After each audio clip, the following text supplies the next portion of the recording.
eskubidearen izenean bildua gara gaur hemen. Duintasunaren errespetua exigitzen diegu preseski podere publikoei euskal preso politikoentzat. Hemen bildu gara, beraz, Ibon Fernandezen kondenaren suspentsioa exigitzeko.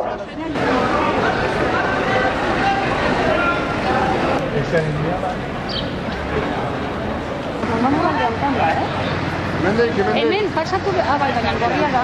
Ekainaren 14an Baionan iraganen den manifestazioan parte hartzera. Nire banoa bagoa.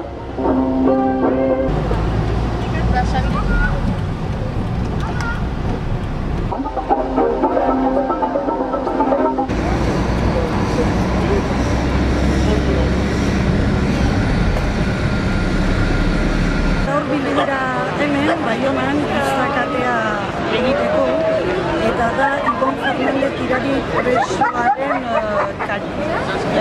presoak erida, larriki erida, esklerosi handiko ez da egiten du, eta 2013an egin zuen eskaera bere askatasuna eskatzeko, eta hurrengo astelenean aztertzen dute Tribunal de Pen delako hortan bere eskaera.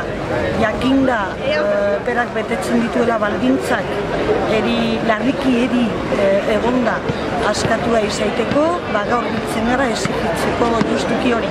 Legalidadea eta legea aplikatzea eta Ibon Fernandez tirari askatzeko.